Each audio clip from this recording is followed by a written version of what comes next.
Bonjour et bienvenue à cette 11e rencontre de la table de concertation en littératie numérique. Mon nom est Laetitia Lacroix, je suis coordonnatrice de projet en littératie numérique chez Printemps numérique et comme vous savez, le thème d'aujourd'hui est diversité et inclusion. À diversité, je n'avais pas mis de S, mais suite à mes discussions avec les panélistes que je vous présenterai dans un instant, peut-être que j'ajouterai un S puis vous comprendrez pourquoi. Alors, il y a des nouvelles personnes qui vont se joindre aussi autour de la table aujourd'hui. Donc, je veux juste vous informer en commençant la rencontre que la séance est enregistrée. Et donc, sentez-vous bien à l'aise de garder votre écran ouvert ou fermé. C'est sûr que l'écran ouvert favorise aussi des échanges collaboratifs. Alors, la table de concertation intersectorielle et interrégionale en littératie numérique se veut un lieu de rencontre. Il y a 3 rencontres qui sont prévues par année. Nous en sommes déjà à une 2e en novembre. Une prochaine est prévue au mois de février. Donc, on aborde là des enjeux qui concernent des acteurs partout à travers le Québec qui s'intéressent aux enjeux de fracture numérique et de littératie numérique, plus spécifiquement chez les jeunes. Donc, des acteurs issus de différents secteurs qui travaillent de loin ou de près auprès des jeunes. Et nous avons invité des personnes pour venir discuter de ce thème, la diversité et inclusion, ce matin avec vous. Avant, j'aurais peut-être des petites annonces. Ça permet aussi aux gens de venir se joindre avec nous là, dans les prochaines minutes. Je vais vous présenter tout d'abord l'heure du jour. Donc, on a 2 parties prévues pour cette rencontre de 2 heures. Donc, le panel sera cette première partie. Je vous ferai une petite mise en contexte aussi du thème présenté aujourd'hui. Je vous présenterai nos 3 panélistes et je leur poserai d'abord quelques questions. Ensuite, il y aura une période de questions ouvertes des membres. On prendra une petite pause de 5 minutes. Et ensuite, on est de retour pour un atelier collaboratif animé par Martine Rioux de l'École branchée, qui nous posera une grande question autour de laquelle nous pourrons échanger en sous-groupe et revenir pour en discuter tous ensemble avec la présence de Marc Tremblay aussi, qui pourra vous éclairer là, sur certains aspects là, de la diversité et l'inclusion, notamment l'accessibilité. Finalement, la conclusion et on pourra voir les prochaines dates de rencontre. Alors, elle devrait à l'instant vous partager le communiqué des gagnantes des prix reconnaissance jeunesse en littératie numérique. Donc, c'est les femmes qui étaient à l'honneur pour cette 3e édition 2022. Ça avait lieu le 18 octobre dernier lors de l'événement MTL Connect et il y avait 4 prix remis et 3 mentions. Et je dois souligner déjà Eliane, qui est une de nos panélistes ce matin, qui a remporté un de ces prix, donc le prix Axe Éducation. Elle était aussi dans sa catégorie une des seules jeunes représentantes là, des prix à recevoir l'un de ces prix-là. Donc, on est très fiers de toi, Eliane. Aussi, le Grand Prix a été remis, on voit ici Nelly Brière là, qui représentait l'équipe de l'émission en ligne à Télé-Québec. Donc, ils ont remporté le Grand Prix qui, eux, cumulé le plus de points là, au total pour les critères. Aussi, on voit Annie Turbide, une membre de la table, et sa collègue Marjorie. Annie devrait peut-être se joindre à nous ce matin, si elle n'est pas déjà là. Coucou Annie, si tu m'entends. Donc, de l'équipe du récit du développement de la personne qui ont remporté une belle mention pour l'innovation. La plupart d'entre vous avez reçu déjà aussi notre appel pour le mois numérique jeunesse, un appel à participation ouvert à tous les acteurs. Donc, plusieurs membres de la table sont concernés aussi par cet appel-là. Un moment fort en février. Donc, ça a lieu du 1er février au 5 mars. On inclut également la semaine de relâche là-dedans pour mettre en lumière, faire rayonner toutes ces belles initiatives en littératie numérique qui permettent d'accompagner les jeunes dans leurs compétences, dans le développement de leurs compétences numériques, mais aussi pour leur faire découvrir, les informer un peu plus au sujet d'enjeux de citoyenneté à l'ère du numérique. Le thème principal de cette édition cette année est la vie privée.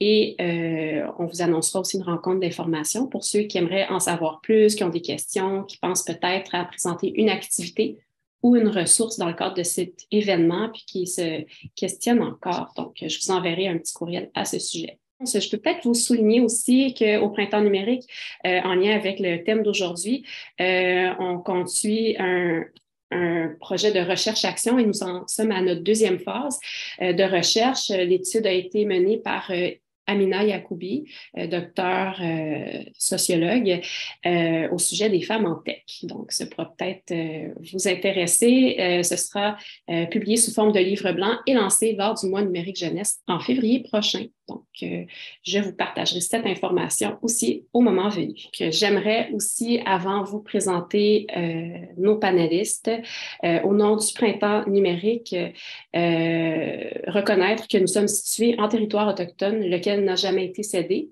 Nous reconnaissons la nation Kanien'kehá:ka comme gardienne des terres des eaux sur laquelle nous sommes situés. Montréal est historiquement connu comme un lieu de rassemblement pour de nombreuses Premières Nations et aujourd'hui, une population autochtone diversifiée ainsi que d'autres peuples qui y résident. C'est dans le respect des liens avec le passé, le présent et l'avenir que nous reconnaissons les relations continues entre les peuples autochtones et autres personnes de la communauté. Et si vous le voulez bien, vous pouvez à votre tour participer à cet énoncé de reconnaissance territoriale en mentionnant en commentaire le territoire autochtone sur lequel votre organisation est située. Lydia vous partagera un lien qui vous permet là, d'identifier ce territoire. Diversité et inclusion, alors, pour s'adresser aux obstacles courants à la littératie numérique puis au développement des compétences numériques, il nous faut comprendre les enjeux de l'inclusion et de la cohabitation des diversités. On sait que les technologies numériques occupent une place grandissante dans nos vies et il n'y a pas de doute qu'il est essentiel que l'apprentissage puis les outils numériques soient réfléchis et développés de façon plus accessible. Donc, ceci lance notre rencontre et le panel. Et je vous introduis maintenant à Marc Tremblay. Bonjour Marc, vous pouvez déjà ouvrir votre micro. Marc est conseiller en accessibilité, certifié par l'International Association of Accessibility Professionals. Il travaille chez Collecto, un service regroupé en éducation. Bonjour Marc. Bonjour Laetitia. Annie Dubé. Elle est orthophoniste, membre de l'Ordre des orthophonistes et des audiologistes du Québec. Elle offre un service aux membres des Nations autochtones du Québec également. Allô. Bonjour. Eliane Rochefort, donc j'ai déjà mentionné Eliane, elle est étudiante au baccalauréat à l'UQAM en communication profil média interactif présentement et elle est cofondatrice du projet Femmes en Tech. Salut.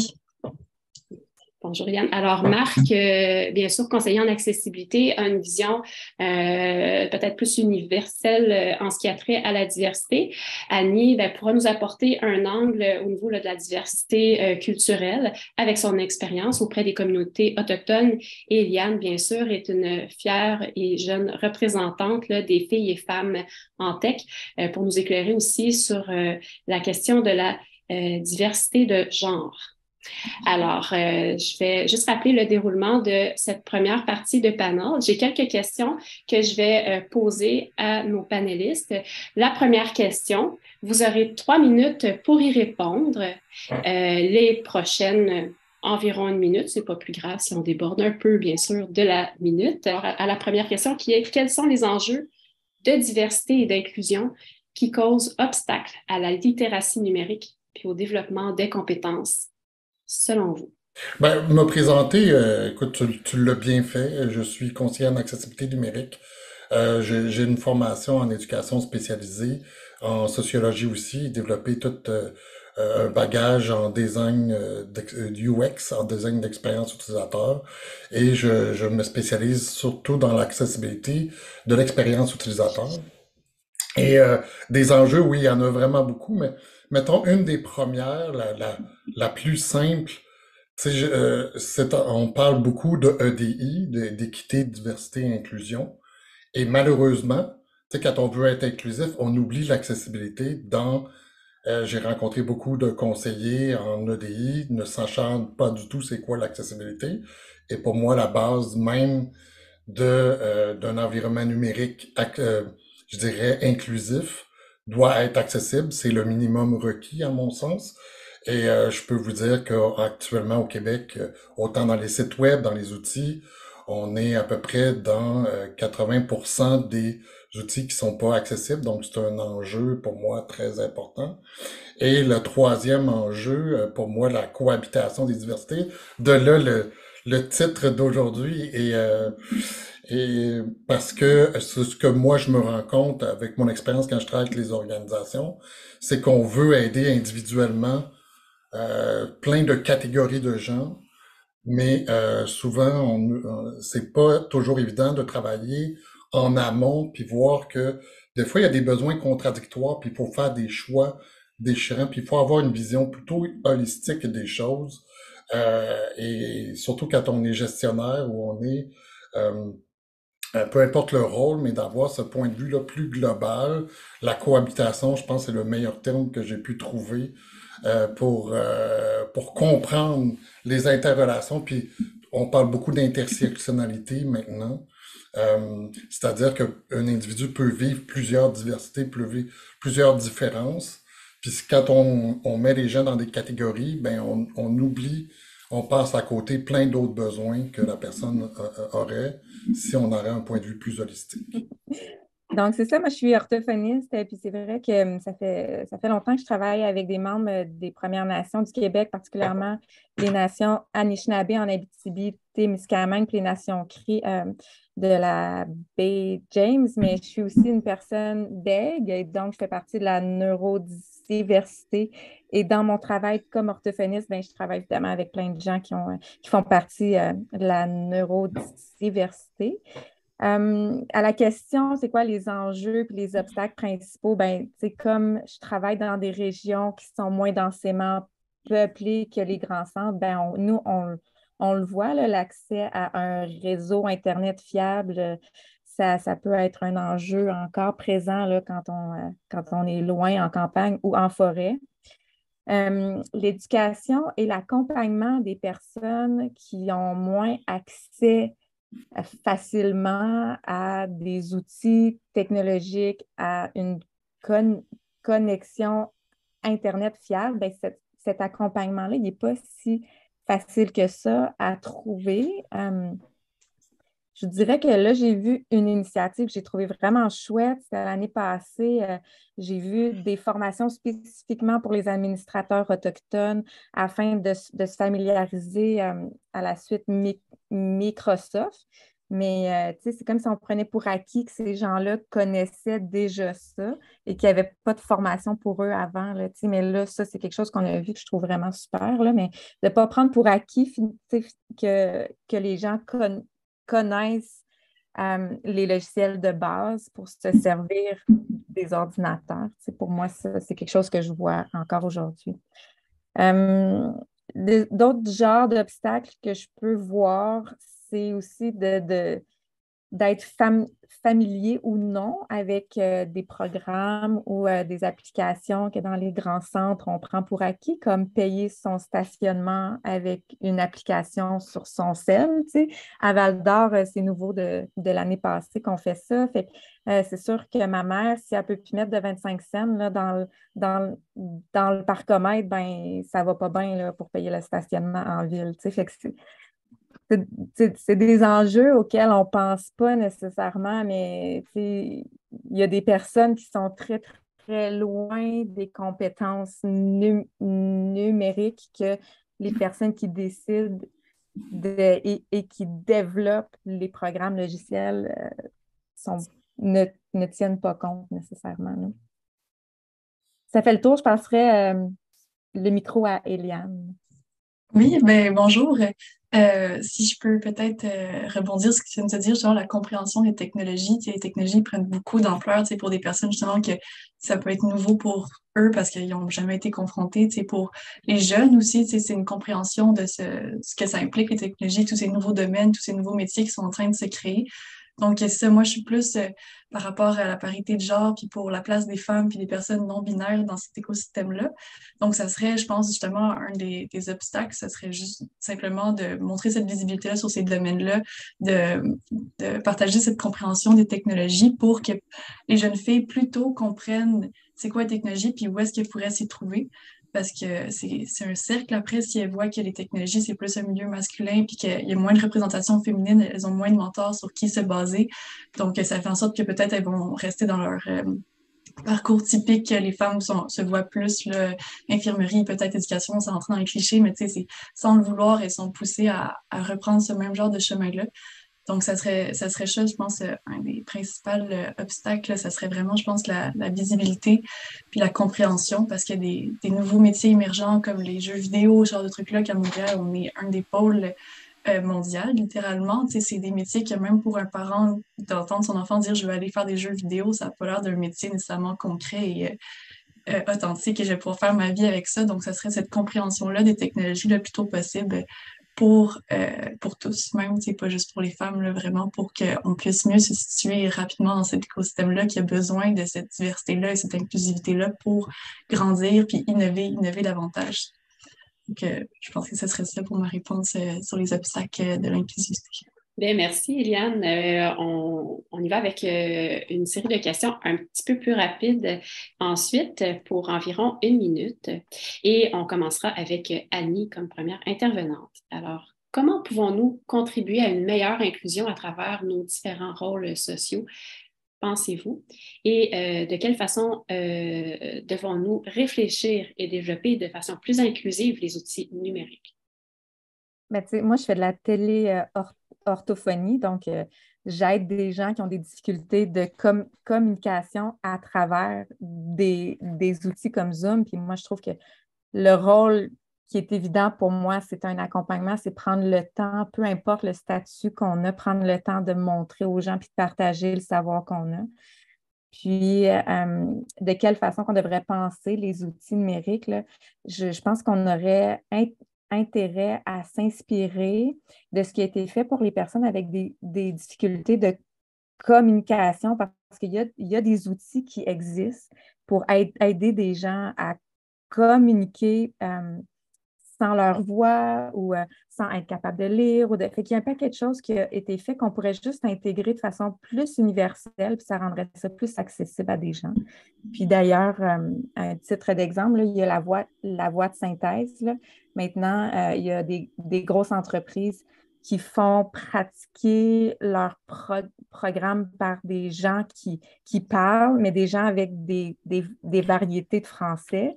Mais ils devraient aussi le faire avec des gens qui bégayent, avec des gens qui ont une dysarthrie ou des gens qui ont une surdité, puis ça rendrait leurs outils plus accessibles. Et je passe le micro à Marc. Merci Annie. Moi, tout à l'heure, j'avais oublié de dire que j'étais une personne hypersensible, donc dans la neurodiversité, si on voulait. Ben, Annie a déjà lancé beaucoup de belles pistes, hein, l'accessibilité et tout ça.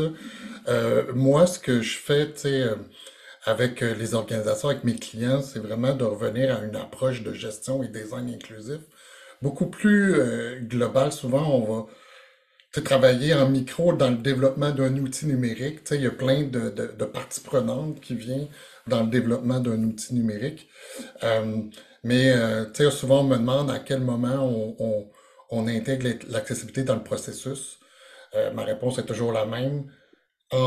Même avant même de penser au développement, donc dans l'intégration vraiment, il faut qu'il y ait un engagement réel de l'organisation. Donc, ça vient vraiment de la gestion, d'avoir ce point de vue-là du début au départ, qu'il y a une diversité, on le sait, c'est la norme.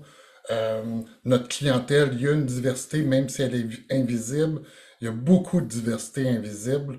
Comme aujourd'hui, hein, on est tous blancs, on en parlait cette semaine, mais de façon, ça voit pas dans notre visage, notre réalité. Mais c'est ça aussi la diversité, la partie invisible de la chose, la pointe de l'iceberg, ce qu'on voit. Donc, d'être plus attentif à analyser cette diversité de besoins-là quand on construit un outil numérique. C'est quoi la diversité de besoins réels? Il faut aller plus loin de ce qu'on connaît. Il faut être curieux, tu sais. Puis il faut le planifier l'accessibilité, et bien sûr la co-création, le design inclusif, ça implique de ne pas faire pour les gens, mais le faire avec. Ça, c'est important avec et pour. C'est pas une grosse différence dans le mot, mais ça fait toute une différence dans le processus de développement qu'on fait avec ou pour. On a longtemps eu tendance à créer les choses pour les personnes en situation de handicap, pour les autres, pour les personnes autochtones, sans leur demander vraiment leur avis. Puis je pense que c'est là que le temps, heureusement, les temps changent, mais on a encore du chemin à faire, de la co-création réelle, euh, et donc faire travailler avec. Ça, c'est bien. Puis une partie évaluation là, de savoir si c'est accessible ou pas. Il y a des normes qui existent. Il faut s'en appuyer. C'est pas le Klondike. Il y a des fois des limites, mais ça évolue aussi dans le temps, les normes. Mais il faut les connaître, bien les connaître. C'est approprier ces normes-là. Donc, c'est pour ça qu'il faut revenir à une gestion inclusive, un engagement, parce que ça demande du temps. Donc, il faut être prêt à donner à nos équipes du temps pour faire tout ça. Si je peux continuer, donc moi Oui, je pense que concrètement, concrètement ben, la première étape pour avoir développé des outils numériques inclusifs, ben, c'est d'avoir des équipes qui sont diversifiées et inclusives. Donc, si tu as cette même vision-là, que tous les membres de ton équipe ont les mêmes expériences, les mêmes genres d'obstacles dans la vie, c'est clair que tu vas développer ce genre de vision de tunnel, même si c'est pas voulu, puis que tu as des super belles intentions. Tu as plein d'autres paramètres que tu prends même pas en compte parce que tu n'as jamais vécu ces obstacles-là comparé à, par exemple, comme les deux autres panélistes parlaient de d'autres milieux que pour moi même, c'est pas quelque chose que je penserais, même si j'ai envie d'être inclusive dans mon quotidien. Donc, ça m'a fait penser justement à une femme qui me parlait que pour Apple, quand ils ont lancé leur application de santé, il y avait tout oublié, tout le système de menstruation, puis le cycle pour les femmes, tout ça, puis ça touche 50% de la population, mais pourtant, ça faisait pas partie de leur application de santé. Donc, juste parce que peut-être il y avait justement pas de femmes qui faisaient partie de cette équipe-là de développement, il n'y avait pas cette visibilité-là sur cet enjeu-là qui touche beaucoup de personnes. Donc, d'avoir des équipes qui sont capables justement de rassembler plusieurs cultures, plusieurs genres, puis d'avoir cette visibilité qui s'ouvre à tous, ben c'est l'étape 1 justement pour l'innovation, puis la technologie qui justement essaie d'aller plus loin à chaque fois. Merci. Alors, je passerai à une prochaine question. Quelle serait, selon vous, la valeur ajoutée d'une pratique qui prend en compte des diversités? Oui, ben, un peu, si je peux revenir sur ce que je viens de dire, c'est ça, une valeur ajoutée, ben, si on peut commencer au fait d'être, je fais un travail tout seul, j'ai ma vision à moi. Si je fais un travail en équipe, ben, j'ai la vision de mon équipe, puis de eux, leur expérience. Mais encore une fois, si j'ai une équipe diversifiée, ça rajoute beaucoup au projet en tant que tel. J'ai plein de nouveaux paramètres, de nouveaux questionnements pour questionner le projet, puis son impact après sur la population en tant que telle. D'enjeux qui n'auraient même pas été pris en compte. Donc, ben, par exemple aussi, ça, tout le débat qu'il y a eu par rapport à l'intelligence artificielle, de reconnaissance faciale pour les personnes de couleur, tout ce genre de trucs-là, c'est super important. La technologie évolue super rapidement, mais on a besoin de cette diversité-là dans le processus même. Donc, de reconnaissance faciale pour les personnes asiatiques, c'était beaucoup plus difficile. Puis là, tout à coup, même les femmes asiatiques, elles, c'est encore plus difficile. Donc, cette visibilité-là pour toutes les diversités est très importante pour développer des outils technologiques qui vont être fiables, parce que tout à coup, c'est ça, la reconnaissance faciale est même plus fiable, puis même plus un outil qui peut être utilisé parce que il y a plein de biais qui sont causés par ce processus-là qui implique pas assez de diversité. Donc, je passerai la parole à Annie. Oui, ben moi, ce qui me vient en tête, tu vois, c'est vraiment différent de toi. Moi, c'est les compétences des gens. Moi, j'ai l'impression qu'on aurait un meilleur accès à l'expertise des gens qui sont moins à l'aise avec les tec- technologies, mais qui connaissent tellement de choses. Tu sais, si on les aidait à devenir plus à l'aise, dans le sens, c'est un peu comme quand on a rendu plus universel le langage écrit. Tu sais, ça fait que maintenant, c'est comme un statut de base d'être capable de lire et écrire quand on n'a pas de difficultés particulières dans le développement. Puis ça nous amène à se partager de l'information super vite, puis efficacement, puis à apprendre un paquet de choses. Mais là, les technologies nous amènent ça aussi. Puis il faut qu'on rende ça plus accessible pour tous parce que ça permet d'apprendre un paquet de choses vite. Puis l'effet que ça peut avoir, selon moi, puis là, je n'ai pas de preuve à l'appui, mais c'est une intuition, c'est qu'on ferait des économies financiers, sociaux, si c'était plus accessible, parce que les gens pourraient être mieux informés, pourraient avoir accessible plus facilement à des soins de santé, parce que c'est comme moi, par exemple, je fais juste de la orthophonie, donc j'en fais avec des gens qui sont loin, qui n'ont pas d'orthophoniste ou où est-ce qu'ils habitent. Mais il y a encore des gens qui refusent mes services parce qu'ils ne sont pas à l'aise avec les outils. Mais il y aurait des services s'ils étaient à l'aise. Donc, moi, c'est vraiment l'aspect de compétences et éducation qui me semble juste évident. Ce serait juste mieux pour la société puis pour tous si ça pouvait être plus adapté aux besoins des diversités sociales. Je vais passer le micro à Marc. Merci Annie. Je vais répondre un peu sur ce que tu disais, s'il y a des études et tout ça. Oui. Dans le monde de l'accessibilité, on va parler de business case. On peut faire la démonstration aux entreprises ou aux organisations qui offrent un service, produit ou service numérique, que quand on insère l'accessibilité, parce que pour moi, l'accessibilité, c'est un critère de qualité et non comme juste associé aux droits de la personne, c'est important, mais l'accessibilité en soi peut être un critère de qualité, puis quand un produit ou un service est reconnu comme accessible, ben, on va diminuer le nombre de services après-vente parce que on va améliorer aussi notre information.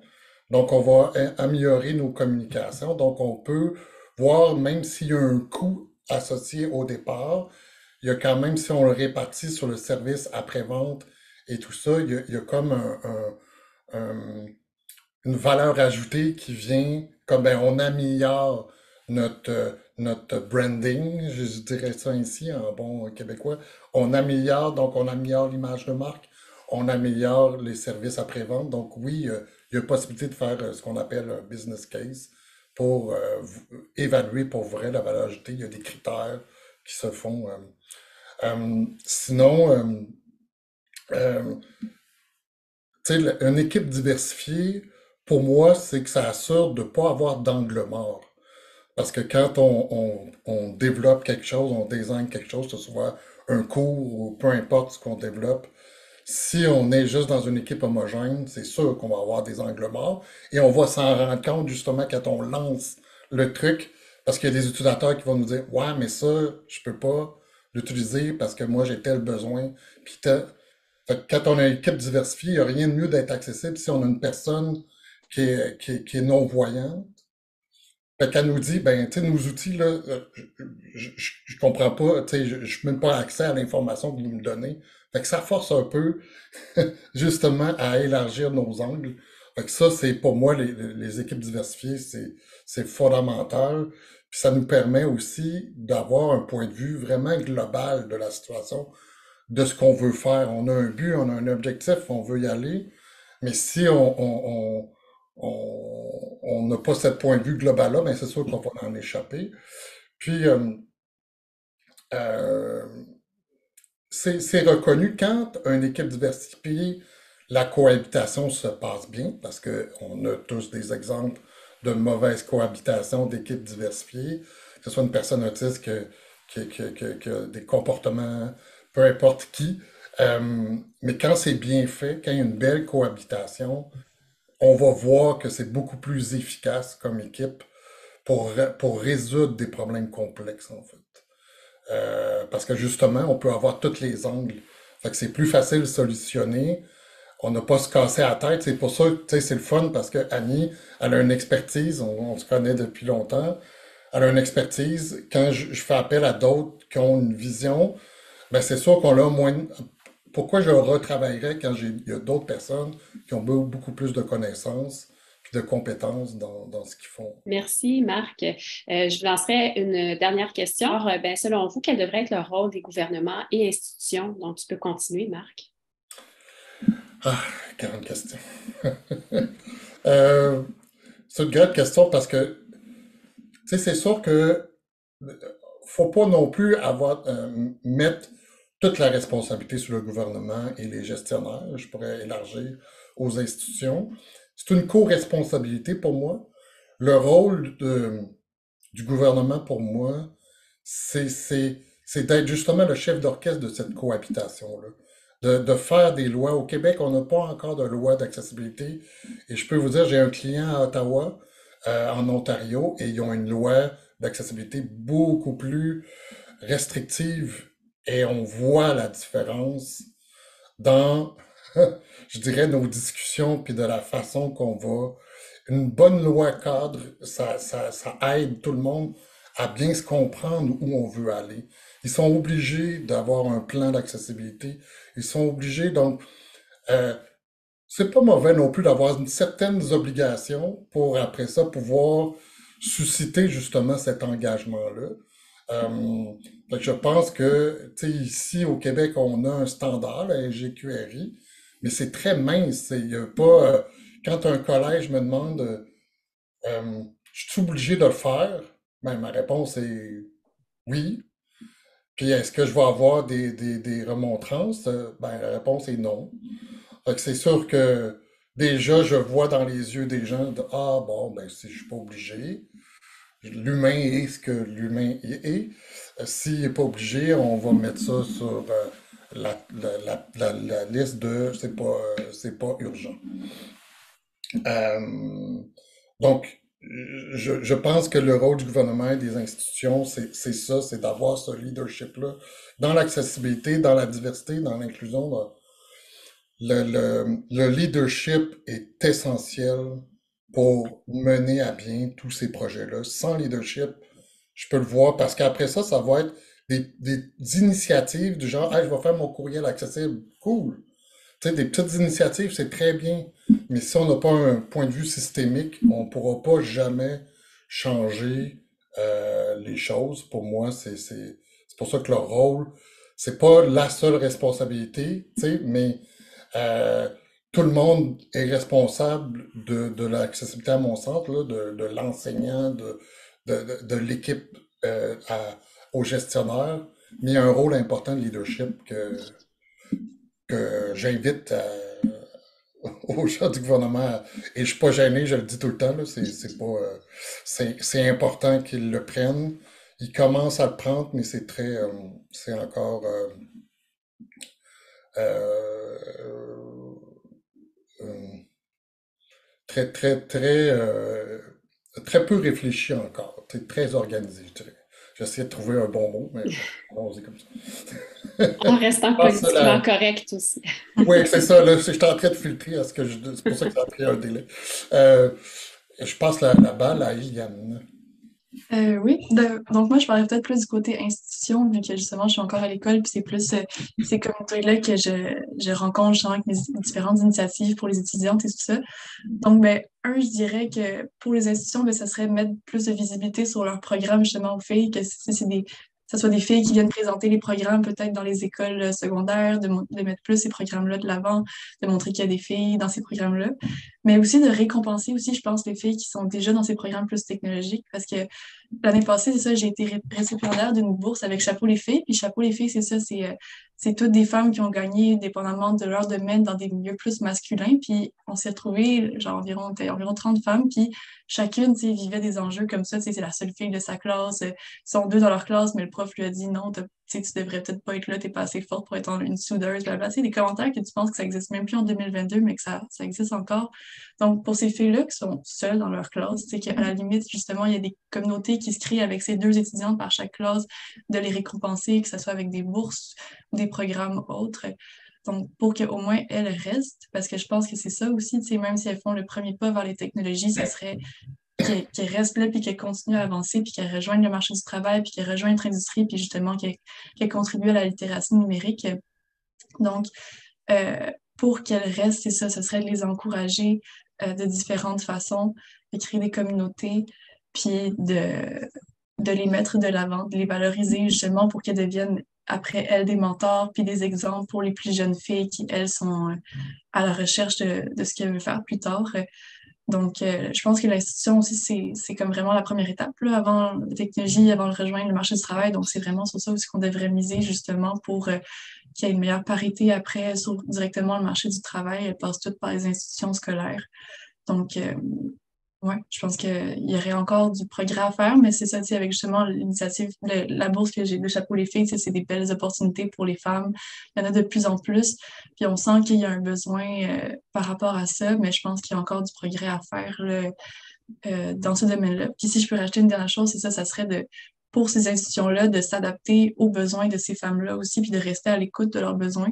Par exemple, moi, ça, j'ai gradué l'année passée de la technique d'intégration multimédia, puis on est peu de filles, puis même la cohorte en dessous de moi, je pense qu'il y était 3 sur 60 filles. Puis finalement, je pense qu'il y en a 2 qui ont quitté, il en reste juste une. En tout cas, c'est vraiment pas beaucoup. Mais parce qu'il y avait mis plus d'avant le côté jeux vidéo. Fait que tout à coup, la cohorte d'après, les filles ont dit, ben nous, c'est moins jeux vidéo. Tu sais, il y en avait qui s'intéressaient, mais c'était beaucoup plus aussi de l'interactivité, le côté artistique que tu peux utiliser avec les technologies. Ils ont juste changé comment le programme était perçu en mettant d'avant plus ce genre de projet-là, en changeant le nom des cours. Puis tout à coup, la nouvelle cohorte qui vient juste embarquer à l'automne, c'est presque moitié-moitié. Tu sais. Fait que c'est de rester à l'écoute de ces besoins-là, puis de s'adapter justement à ces diversités-là pour qu'elles se sentent plus incluses dans ces programmes-là scolaires et puis le marché du travail. Donc, je passe la balle à Annie. Moi, c'est plutôt simple. Je dirais que leur rôle, c'est littéralement de normaliser les diversités, de les montrer, de les inclure. C'est comme ce qui est normal, c'est d'être différent des autres. Puis faut juste l'intégrer, tu sais. Puis ben, je pense qu'en fait, ça va passer par davantage d'éducation puis de consultation d'experts membres des diversités parce qu'encore aujourd'hui, on voit des paliers de gouvernement qui font de la discrimination envers certains groupes. Pour les Autochtones, on pourrait jaser de ça pendant longtemps, mais voilà 1 an et demi, il y a une femme qui travaille pour le gouvernement fédéral qui me racontait qu'elle s'est fait refuser une promotion parce qu'elle est bègue. Et alors qu'au sein même de son établissement, il y a des lois pour faire qu'elles ne vivent pas de discrimination comme ça. Il y a vraiment, je pense, la sensibilisation à faire, puis de finir par se dire que d'être différent, c'est normal, puis d'essayer de casser l'idée qu'il faut que tout le monde ait les mêmes besoins, puis accepter que notre expérience est de base différente de celle de la personne qui est en face de nous. Mais je pense qu'on a des croûtes à manger encore. Sur ça, je pense qu'on va avoir la chance d'en parler davantage tout le monde ensemble, justement. Oui, puis comme il y a plusieurs personnes qui se sont jointes depuis le début de la rencontre, mais j'aimerais en profiter pour faire une petite capture d'écran avec tout ce beau monde en mosaïque, si possible, autant que possible, ouvrir votre écran si vous êtes bien à l'aise et montrer votre plus beau sourire. Alors, on pourra, là, c'est le fun parce que je reconnais plein de beaux visages. Et on est assez nombreux. On est sur 2 écrans. Alors, on va peut-être faire un petit sourire ou apparaître sur notre beau jour. On est tous bien contents d'être là pendant environ 5 secondes. Donc, c'est parti. Merci beaucoup.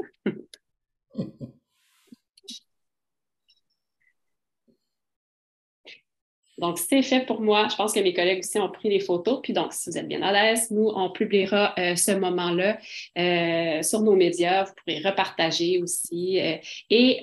Comme vous le savez, là, depuis le début de la rencontre, c'est enregistré. Donc, je vous ferai parvenir tout ça. En deuxième partie du panel, donc il nous reste un beau 20 minutes pour lever votre main comme ça, je vous donnerai votre tour de parole. C'est possible de formuler votre question en moins de 30 secondes pour qu'elle soit courte, claire et concise. Veuillez nous dire à qui vous l'adressez parmi nos 3 panélistes ou si c'est pour l'ensemble. Je vais en profiter pour vous présenter. Donc, à vous la parole. On va y aller avec Ariane à ce moment-là.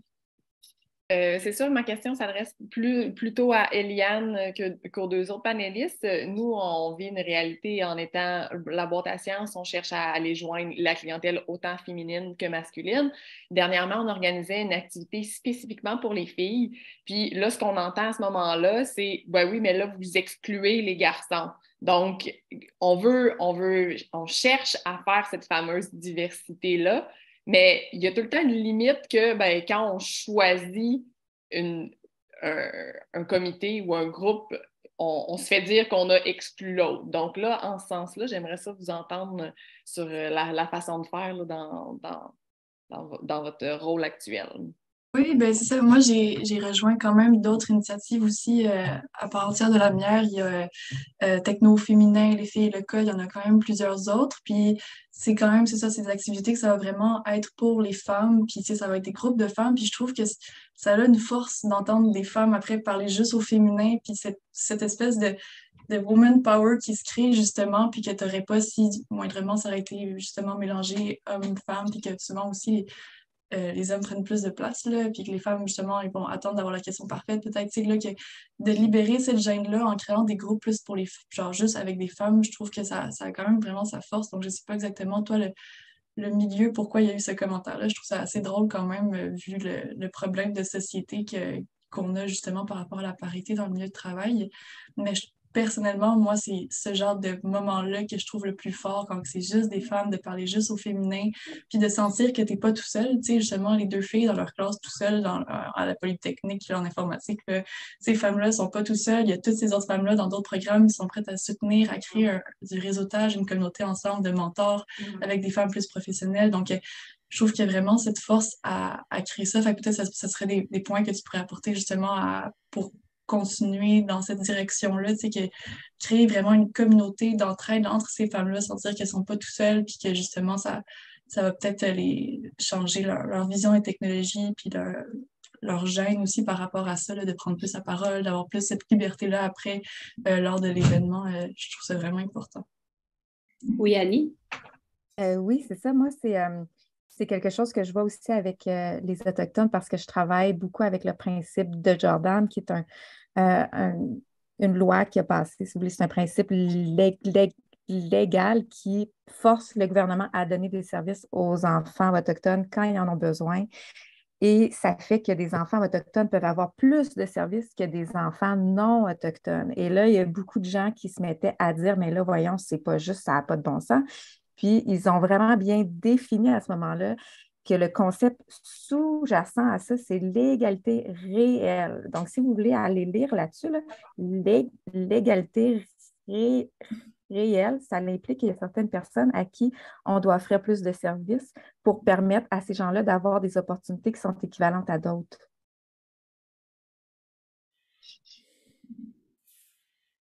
Merci. Ah, mais Marc, si tu as quelque chose à ajouter, ça va me faire plaisir de t'entendre, mais je vous remercie déjà, les deux autres panélistes, pour votre réponse.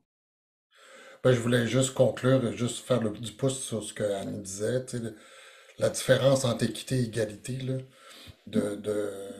c'est encore bien un principe qui est encore peu compris. Fait que faut toujours rappeler ce principe-là d'équité, la différence entre équité et égalité. Je pense que, Parce qu'équité, en fait, je pense que ça veut dire la même chose que égalité réelle. Je pense que c'est deux mots interchangeables, mais égalité seule, c'est autre chose. Ben, en fait, c'est un petit peu pour poursuivre sur cette discussion-là. Je trouve ça intéressant parce que moi, je suis du Collab Innovation sociale et culture numérique. Donc, on est un centre de recherche au Lac-Saint-Jean, puis on déploie actuellement 2 parcours différents, en fait, qui visent à faire la promotion, créer des communautés pour les femmes et les filles dans le domaine des sciences. Puis, on a le parcours Les Ambitieuses, justement, au secondaire, qui est en cours de création. Puis, on essaie très, très fort de rentrer dans les écoles, donc pour, justement, faire découvrir les métiers des sciences, technologies aux étudiantes de secondaire. Puis, c'est très difficile, justement, d'atteindre ces filles-là, malgré qu'on mise beaucoup sur l'effet de communauté. Mais malgré tout, les commentaires qu'on a, bien, il y a beaucoup de pression sociale, dans le sens que les garçons rient un petit peu de ce concept-là de communauté de filles. Puis les filles pensent, en fait, le commentaire qu'on a eu récemment, c'est comment on a assez entendu parler de féminisme quand c'est absolument pas ça, puis c'est pour leur faire découvrir ces choses-là. Fait que c'est un petit peu pour appuyer que justement, je pense qu'il y a encore beaucoup de travail à faire, puis justement la perception par rapport aux garçons de ces secteurs-là est encore difficile c'est difficile de faire la promotion de la place des filles, en fait. Oui, ben, si je peux rebondir sur ça, c'est justement, il y a plein d'initiatives qui existent pour les femmes en technologie, mais c'est parfois très dur de juste regrouper un petit groupe de filles qui seraient intéressées à participer à cet atelier-là. Donc, il y a des super belles opportunités, comme j'ai participé à Future Vidéo en Tech, mais c'est juste passer le message pour que d'autres filles rejoignent l'initiative. C'est pas toujours évident euh, excusez-moi, c'est ça, de les rejoindre directement, parce que peut-être justement à l'école, ça directement avec leurs parents aussi, ça fait pas partie de leur culture. Ils n'ont pas justement ces connaissances-là, justement, pour s'y voir. Fait que même s'ils voient l'annonce passer, ça va même pas passer leur tête que ça pourrait être une possibilité pour elles. Donc, mais je trouve encore une fois que c'est quand même vraiment important pour elles de créer ce safe space-là, même si les gars trouvent ça genre, my God, girl power, puis tout ça. Genre, je trouve que pour ma part, c'est de faire partie de ça, je suis encore plus fière d'être une femme, je suis encore plus fière d'être en technologie, puis de m'affirmer là-dedans, puis d'aider d'autres filles après ça à justement à vouloir recréer cet engagement-là là-dedans. Mais en fait, j'ai une petite question pour nos panélistes. On organise chaque année un événement qui vise la découvrabilité ou l'expérimentation des technologies numériques, mais dans un contexte ludique. Puis c'est surtout axé sur la clientèle jeunesse. Puis on prend normalement les enfants, là, quel que soit leur niveau de connaissance ou de compétence. Mais on veut travailler davantage avec des clientèles qui ont des faibles niveaux de littératie numérique. Fait que dans le fond, j'aimerais ça vous entendre un peu sur les enjeux à considérer dans l'approche auprès de ces publics-là, l'accueil lors de l'événement, puis l'organisation de la programmation pour éviter qu'ils se sentent ostracisés là, dans un contexte où on cherche à aller les chercher, là, justement, parce que c'est peut-être des gens qui ont plus de crainte à participer à ce type d'événement-là. C'est très intéressant. Dans le fond, si je comprends bien, c'est que vous voulez aller chercher des personnes qui ont des difficultés en littératie, ajouter là, des personnes qui ont des difficultés en littératie. C'est sûr que ici, on est dans l'enjeu de compréhension de l'information, du niveau d'information. Tu sais, quand on parle d'expérience utilisateur, il faut se mettre dans leur peau à eux. Fait que c'est sûr que si on les incite à venir avec un site web, avec une tonne d'informations écrites, déjà, on est un peu mal barré. Faut voir aussi, tu sais, avoir recours justement à des éléments auditifs, visuels, pour parce que dans tout ce genre d'événements-là, c'est la circulation d'informations, c'est de comprendre qu'est-ce qu'on va faire et tout ça. Et donc, essentiellement, je pense qu'il y a plusieurs affaires qu'on pourra en discuter, là, mais s'assurer, tu sais, parce que moi, j'utilise le modèle de traitement de l'information pour évaluer les besoins d'accessibilité des gens. Quand on anticipe, quand on fait des personas, si on fait un événement ou un produit, on va créer des personas typiques, puis on va aller chercher, on va ajouter les besoins d'accessibilité. Puis les besoins d'accessibilité, tu sais, oui, c'est souvent rattaché à un trouble, à une difficulté, mais des fois, tu sais, ça peut être contextuel aussi. Puis c'est pour ça que moi, j'ai mon modèle de traitement de l'information, il y a comme 5 grands processus. Est-ce que est-ce que l'information est compréhensible? Est-ce que tout notre événement, tout ce qu'on fait est compréhensible? Est-ce qu'il est perceptible? Est-ce qu'il est bien organisé, bien structuré? Tu sais, l'architecture de l'information est très importante. Et après, est-ce que les outils qu'on va utiliser sont manipulables pour une diversité de personnes. Tu sais, on parle de quelqu'un qui a un trouble moteur. Est-ce que il peut utiliser l'information sans avoir recours à la souris? Il peut juste utiliser le clavier, tu sais? En gros, là, je trace, mais tu sais, pour les personnes, si on vise, c'est pour les personnes, les jeunes qui ont un niveau de bas de littératie, ben, compréhension de l'information et la grosse organisation de l'information. Et, j'en ai oublié un processus important, l'expression de l'information aussi. Fait qu'au niveau de l'expression, est-ce ils ont pas nécessairement de difficultés, mais peut-être oui, donc tenir compte de toutes ces... Fait que plus qu'on anticipe ces choses-là, plus que c'est sûr que les gens vont... Les participants, participantes vont être... vont se sentir plus accueillis, je dirais. Annie? Oui, je rajouterais de mon côté, tu sais, je ne sais pas à quel point c'est pertinent pour votre environnement, là, mais de mon côté, il y a vraiment beaucoup de liens qui se font par la confiance en passant par une personne connue. Tu sais, vraiment quelque chose de personnalisé, que ce soit des adultes significatifs pour les jeunes qui leur donnent l'information, tu sais, qu'il y ait comme un lien plus humain pour que les jeunes puissent s'identifier à une personne qui est sécure. Puis aussi parce que des fois, quand tu as quelqu'un qui t'explique qu'est-ce que ça va être, cette activité-là ou le service, tu peux poser des questions puis mieux comprendre que si c'est seulement sur Internet. Fait que, tu sais, je ne sais pas comment ça peut faire du sens dans votre environnement, là, mais moi, dans le mien, ça passe beaucoup par le contact humain. Donc, passer peut-être par des organismes, entre autres, oui, qui desservent une certaine clientèle. Puis que c'est les éducateurs qui remettent quelque chose, une invitation en main propre aux jeunes, qu'il y ait quelque chose de tangible, qu'il y ait un contact. Sinon, ce que ça me fait penser... Oh, excuse-moi, Marc. Non, vas-y, je compléterai après. Vas-y, bien. Oui, ok, ben, ce que ça me fait penser à Annie, justement, de ce contact puis de cette confiance que tu as, peut-être ça pourrait être une activité pour le parent et son enfant. Tu sais, que c'est un parent qui va avec son enfant, puis que les deux, ils apprennent ça ensemble, puis ils font peut-être quelque chose ensemble, puis en plus, il y a ce lien de confiance-là qui est déjà entre les deux. Peut-être même le parent aussi a beaucoup à apprendre cette technologie, que justement, c'est pour tous, là, fait que ça pourrait être une activité comme ça. Puis, tant qu'à avoir la parole, ça me faisait penser aussi, je ne sais pas exactement comment l'appliquer, mais quelqu'un me parlait de ces concepts-là, je trouvais très intéressant l'approche du autrement.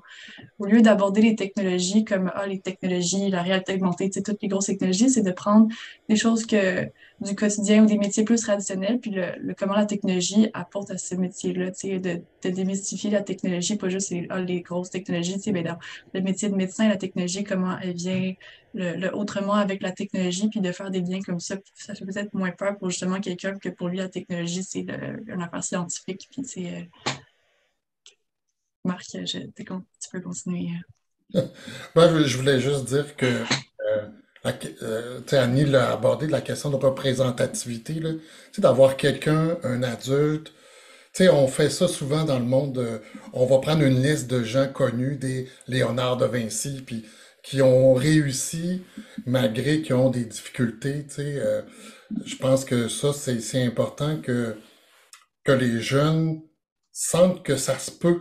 Tu sais, je suis une personne, tu sais, moi j'ai mon fils qui est hypersensible aussi, puis de savoir que, hey, mon père peut réussir, même s'il est hypersensible, déjà, il y a comme une connexion qui se fait parce qu'il dit, hey, ça se peut, tu sais. Puis c'est la même chose, tu sais, pour côtoyer beaucoup de femmes en tech, parce que dans l'accessibilité, il y a une surreprésentation des femmes en tech, là, quand on parle d'accessibilité numérique, parce qu'il y a un côté, tu sais, de savoir que, hey, ça se peut que une professionnelle, tu réussis bien. Fait que ça, c'est sûr que dans votre événement, là, de pouvoir avoir des gens, des adultes qui sont prêts à le reconnaître. C'est pour ça, moi, je dis tout le temps, je trouve que c'est important qu'on le dise, on est hypersensible, tu sais, on bégaye, tu sais, c'est pas grave, c'est normal, puis je plus. Fait que de savoir que dans l'événement, ben oui, il y a des gens qui ont des faibles littératies, qui sont pas les pros de lecture, puis tu sais, pour les jeunes, ça, là, c'est vraiment très important, je pense. Puis par rapport à ça, justement, l'empathie, puis cette proximité-là, moi, je trouve que de se faire donner une conférence par un jeune aussi ou par un autre étudiant, je trouve que cette proximité-là d'âge est encore plus forte par eux parce que justement, c'est plus comme le professionnel loin qui a passé à travers toute ça d'école, ça a l'air impossible de se rendre où est-ce qu'il est. Là, c'est quelqu'un qui a peut-être 2, 3 ans de plus, mais qui est dans un domaine cool, puis tu sais, qui continue à évoluer là-dedans. Puis c'est ça qu'on a beaucoup fait aussi avec Femmes en texte dans les écoles secondaires. Tu sais, moi, j'étais encore au cégep, de montrer, ben, tu sais, je suis jeune, j'en apprends encore, tu sais, c'est ça mon domaine d'école. Puis en même temps, je passais des connaissances sur les jeux vidéo, puis sur toutes sortes de choses. Puis cette proximité-là aussi, pour eux, c'était moins épeurant aussi. Tu sais, c'est pas un professionnel de déjà poser la bonne question. Tu sais, on avait plus une espèce de chimie de genre, chill, là, on pose des questions, puis on rit, puis tu sais, ils contribuent comme si j'étais avec eux plus au même niveau que justement de défaire puis de mettre une position de hiérarchie de professeur, encore une fois, ou quelque chose comme ça. C'était une approche que je trouvais qui fonctionnait bien avec les jeunes, puis que tout à coup, ils levaient plus la main, puis ils parlaient plus, il y avait moins ce gêne-là de devoir impressionner, vu que le message passait par quelqu'un qui était plus jeune. Merci beaucoup, hein? Merci beaucoup Oui. pour votre réponse très complète. En effet, c'est très complet. Puis avec Eliane, ça vient clore cette partie de questions aux membres. Puis j'aime bien que tu aies prononcé aussi le mot empathie, qui est une approche qu'on ne doit jamais perdre de vue.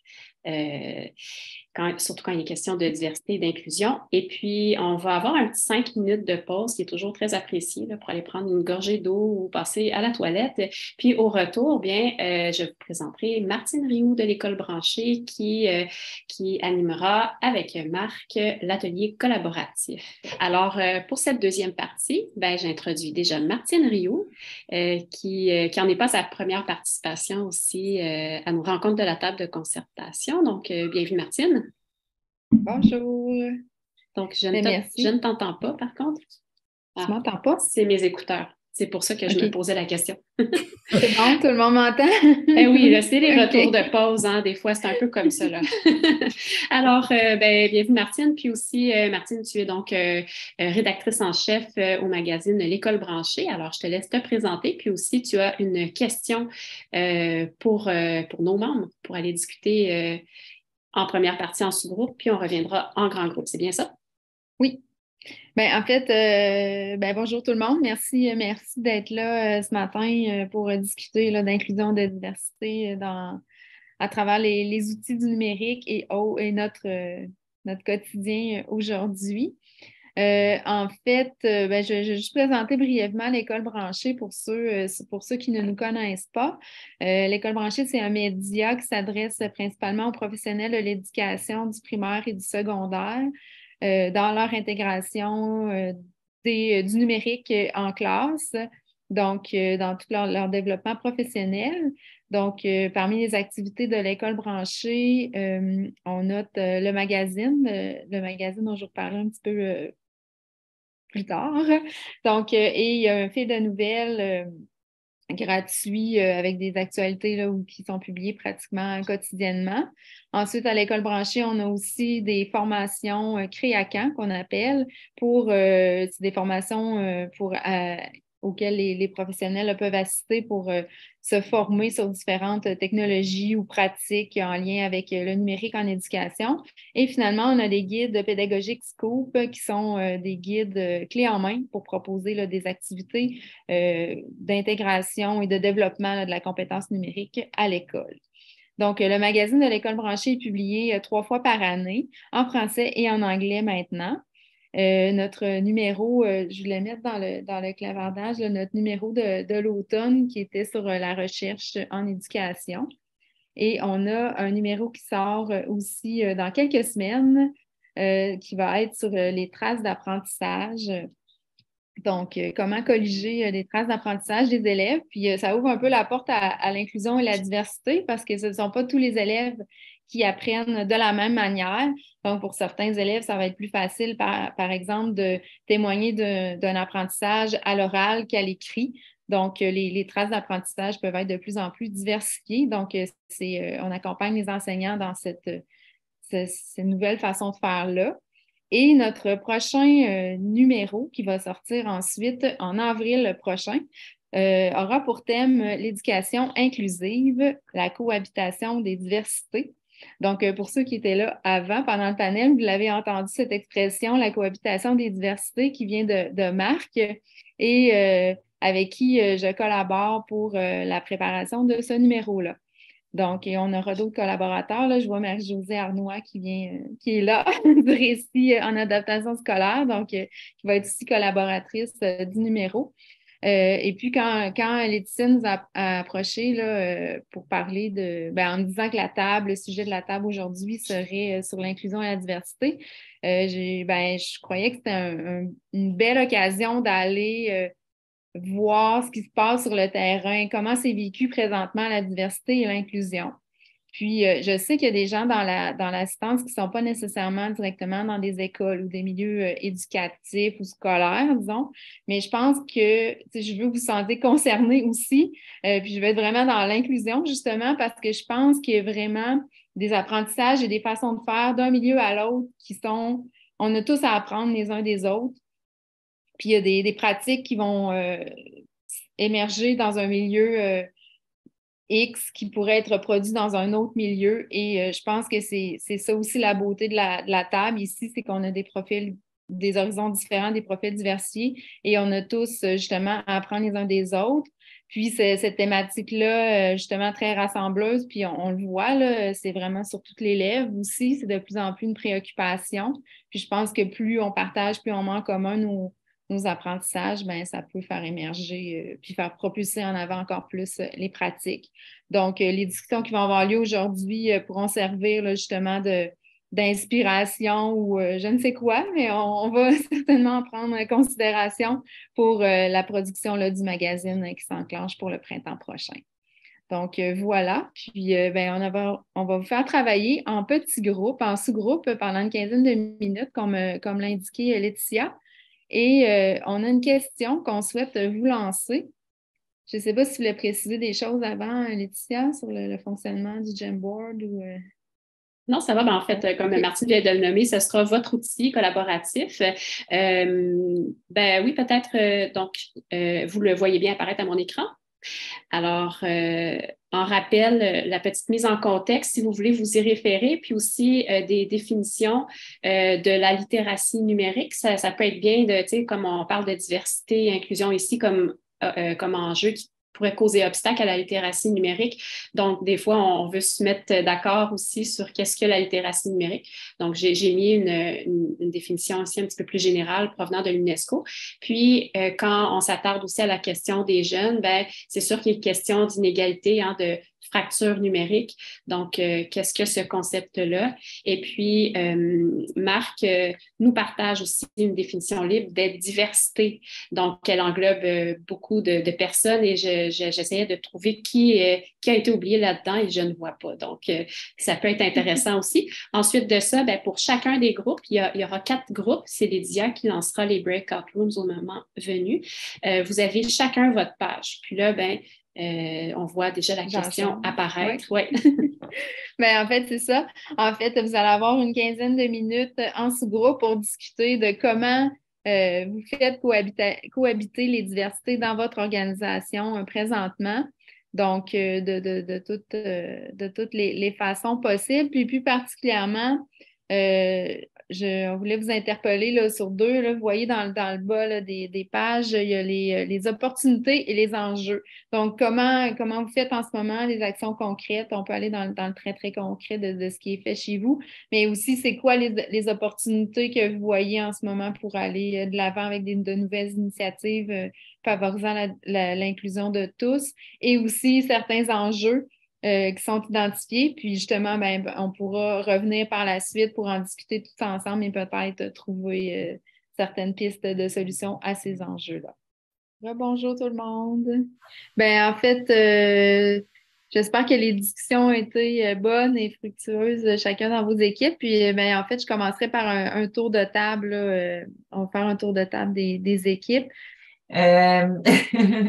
Alors, dans nos discussions, donc, c'était vraiment intéressant. Moi, ce que j'aime beaucoup de ce genre de discussion-là, c'est quand on est plusieurs personnes de différents horizons qui parlent autour d'un même concept. Là. Moi, je trouve ça vraiment intéressant, c'est enrichissant, parce que je porte toujours mes lunettes d'éducation. Donc, Marie-Josée Arnois, CP au récit de l'adaptation, inclusion et adaptation scolaire. Donc, ce qui a été discuté dans notre groupe, on se rend compte que la diversité, il y a des diversités. Donc, on ne peut pas parler juste d'une diversité, il y a des diversités.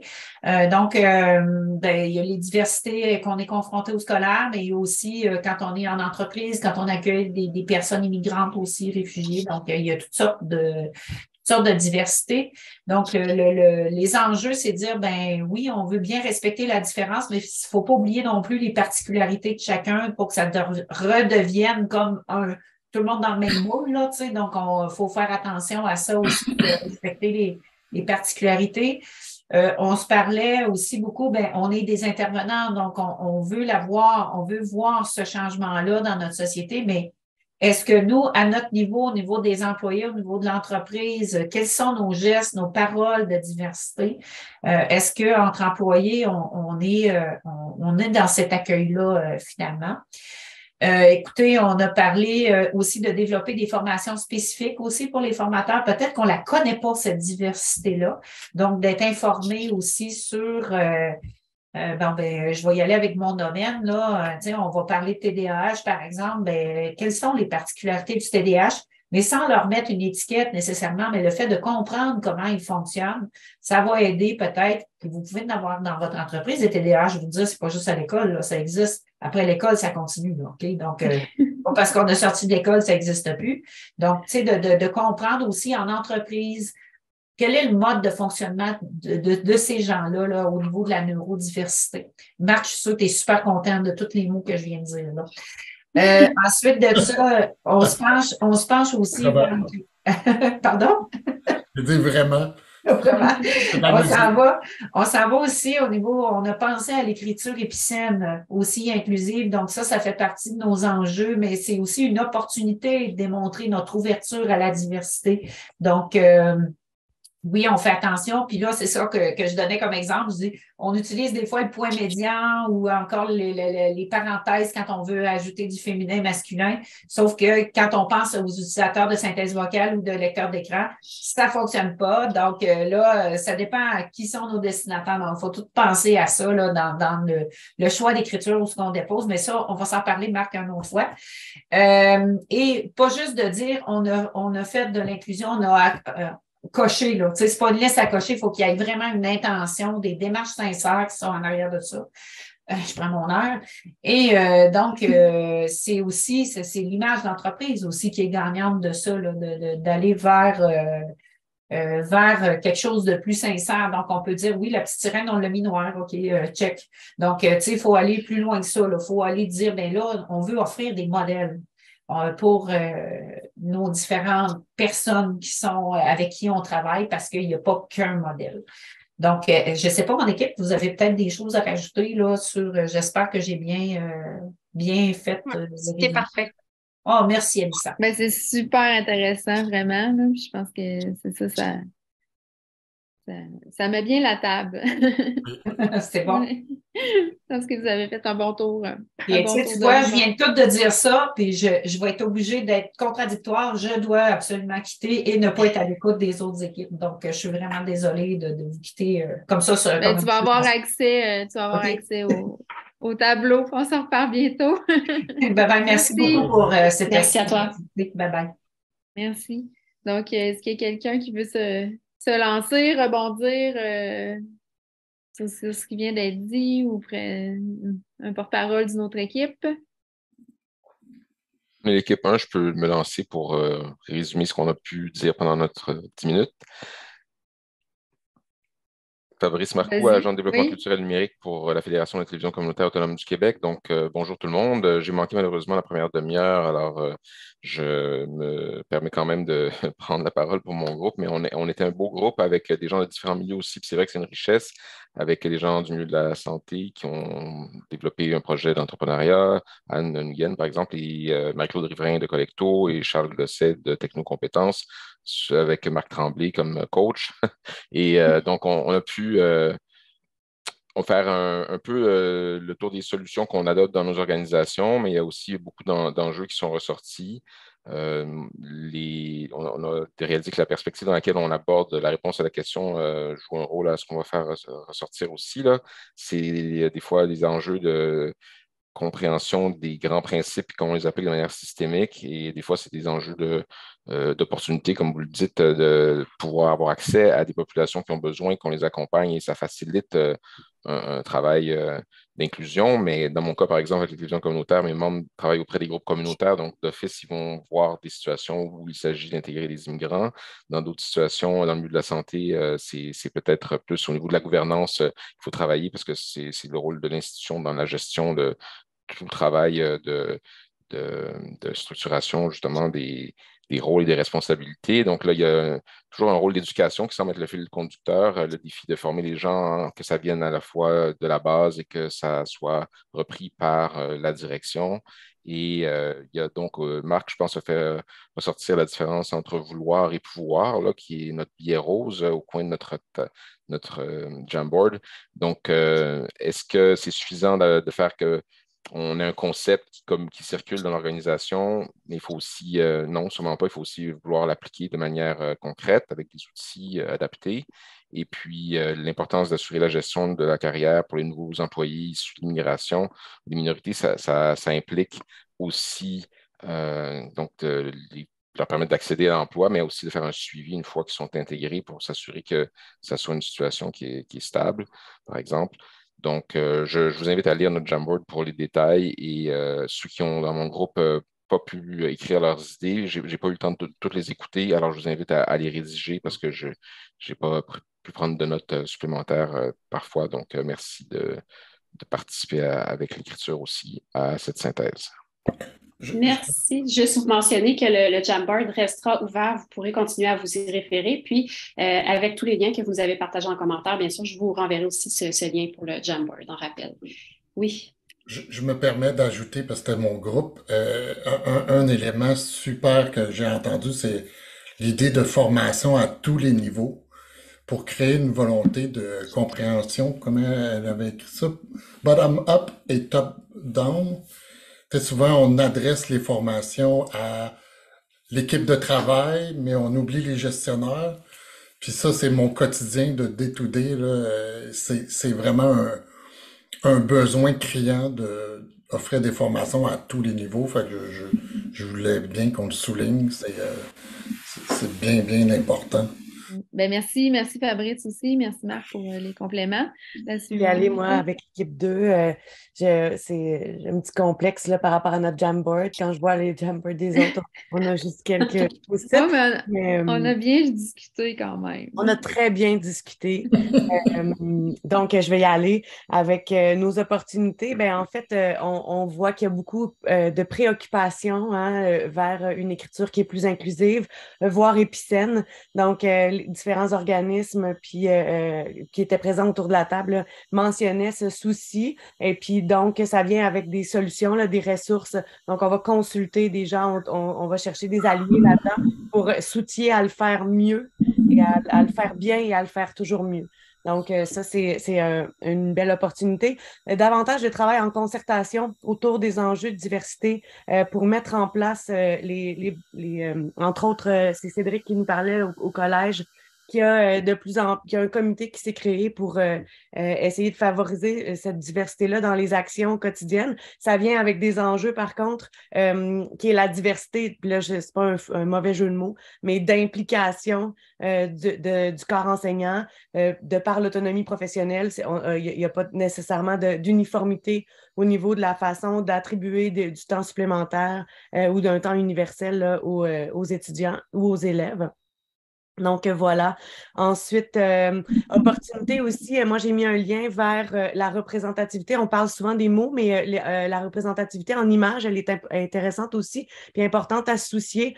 On sait qu'à travers les manuels scolaires, ils sont souvent scrutés à la loupe, là, et donc, puis les différentes ressources qu'on met en ligne, surtout aujourd'hui avec l'accessibilité de toutes les ressources, de représenter cette diversité-là dans nos exemples et de ne pas y aller vers des clichés finalement.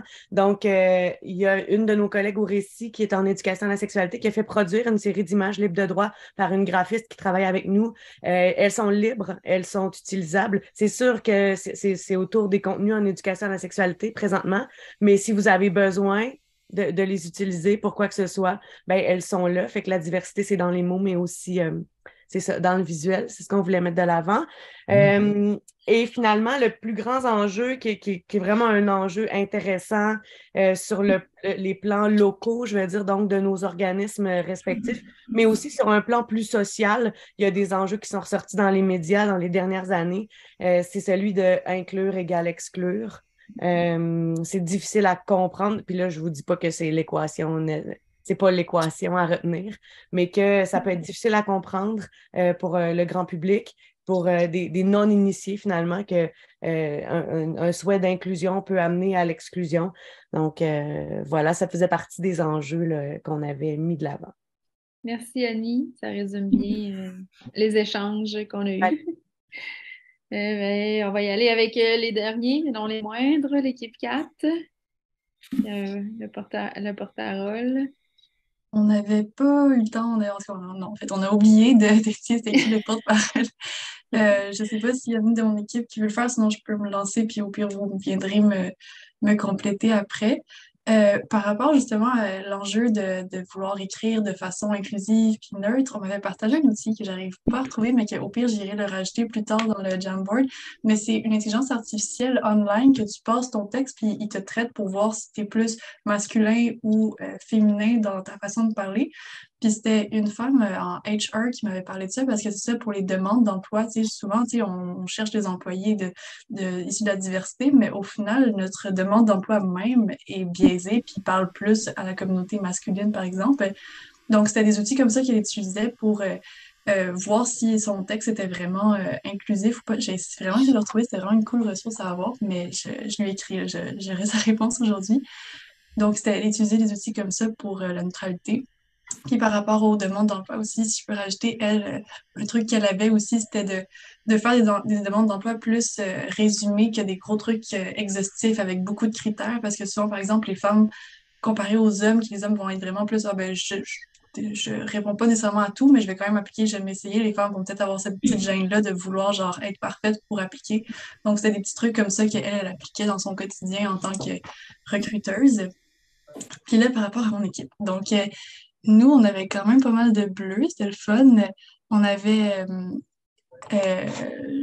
j'ai oublié son nom, Cynthia, Geneviève, en tout cas, qui travaillait chez Desjardins, puis eux, ils ont développé beaucoup de programmes de femmes en mouvement, puis des opportunités dans l'organisation interne parce que c'est une problématique qui les tient à cœur. Donc, même par rapport, j'ai posé la question après, les non-binaires, est-ce que c'est un enjeu aussi que vous prenez en compte? Si on parle beaucoup de femmes, mais non-binaires aussi. Puis elle parlait justement d'assurance pour les personnes transgenres, puis de toutes sortes de nouvelles approches qu'on vient rajouter avec des nouvelles problématiques. Donc là, on a parlé aussi par rapport à un enjeu, vu qu'il y a beaucoup de nouvelles problématiques avec tous les transgenres, non-binaires, tout ça, il y a beaucoup de règles qui ne sont pas mises à niveau, qui ne suivent pas le mouvement. Donc là, Annie avait apporté justement des points comme quoi ça bloquait même dans la carrière même des femmes qui étaient avant hommes, puis qui ont fait le switch vers femmes, puis que finalement, vu qu'ils avaient changé de nom, leur papier de certification était plus valide. Donc, il y a encore beaucoup de trucs comme ça à régler par rapport aux règles mêmes qui ne suivent pas le mouvement qu'on a envie d'être plus inclusif. On parlait aussi de la réception de parole des femmes et en milieu de travail, donc de prise de parole d'une femme à un homme. Parfois, la réception ne se fait pas comme qu'on le voudrait, que souvent, il peut avoir une frustration aussi, même pour la femme qui passe le message, mais elle n'a pas d'approbation dans ce message-là, que le même message passe par un homme, puis tout à coup, là, ça passe, puis c'est une super bonne idée, tu sais. Donc, puis c'était un sentiment qui avait l'air d'être partagé dans l'organisme de la femme qui nous partageait ce sentiment-là. Donc, on voit que c'est ça, il y a vraiment encore un problème sans le vouloir là-dedans. Puis on parlait justement d'enjeu de pouvoir subtil. Donc, c'est ça, c'est pas au concret, genre, t'es une femme, tu mérites de prendre la parole, mais c'est encore là subtil même sans le vouloir. Donc, il y a encore de quoi à régler par rapport à ça. Peut-être même aussi dans la confiance des femmes de prendre la parole puis de dire non, non, ce que je dis, genre, c'est valide, puis je sais que j'ai raison. Donc, un apprentissage des deux bords. Je sais pas si mon équipe a de quoi rajouter avec ce que je viens de dire.